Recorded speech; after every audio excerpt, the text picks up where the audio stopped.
Hi everybody, this is Russ Kolkman from Wetsuit Survival, and today I'm standing in a bunch of white pines. I think they're eastern white pines, and the reason I'm here is I want to talk about these trees as one of my favorite trees for survival. I like the white pine because it offers much in the way of shelter materials and obviously lots of stuff to burn, from tinder on up to the heaviest limbs that you can obtain. And you can eat parts of the pine, and there's a couple other small nifty things about the white pine as well. Alright, so as far as the shelter, well, white pines are evergreens, which means they keep their needles all year round. So when a lot of the other trees in the area lose all their leaves and are less useful for shelter, you can strip the branches off of white pines and use them as they are. White pine, or this particular kind, the branches will break off very easily by hand. So you can just break this off with your hands. This one itself could be broken off by hand. You don't need a big knife of Rambo or a saw or an axe or anything to get at those branches. So you can strip them off by hand and very quickly shingle or thatch the roof on a shelter after you put it up. You can also sleep on these boughs. You plant them in the ground, springy side up, and they're very nice. But what I like to do is just use all of these dry needles. You dig down to where they start decomposing, and even the dirt underneath is very soft. So this makes a great bed, and you could pile up about a foot and a half of it, even in cold weather, and get nice insulation. You can also use the dry needles for also thatching your roof, and they'll act just like a thatched roof in country houses in England. They'll shed the rain, or will not allow the rain to get through. I've slept in shelters thatched with white pine needles in a downpour the entire night and stayed dry.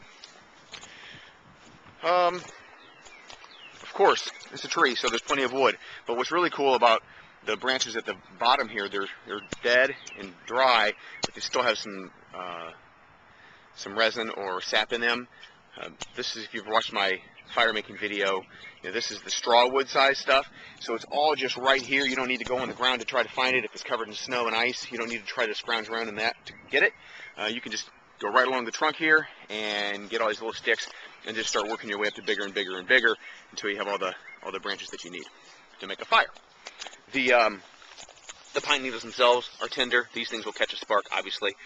So you can have your tinder and then all your straw wood and on up and make a nice fire.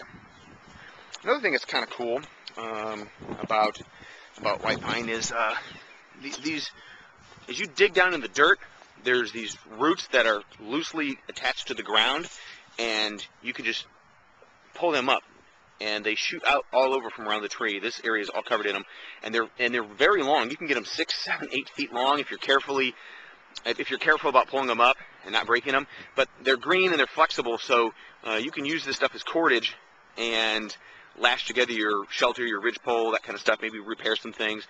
But it's really cool stuff. I like to, if I get somebody, I have to pull them up and stuff in my pocket and use later just to be creative. But yeah, so white pine, ready-made cordage to a certain extent if you're, fairly careful with it. Parts of the white pine are edible. There's no inedible parts. There's parts that taste better than the others.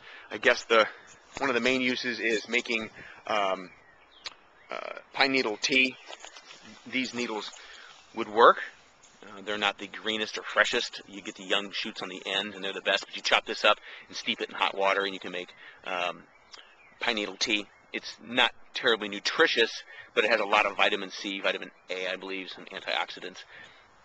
And it tastes pretty good. You can eat the young male pine cones, and there's said to be some medicinal value to the inside of the bark, but I've never done that, so I'm not sure what that would be. But it's more of an herbal remedy, I guess. That's it. So the white pine, shelter, fire makings, some food, and cordage. My name is Russ Kolkman from Wetsuit Survival. Thanks for watching.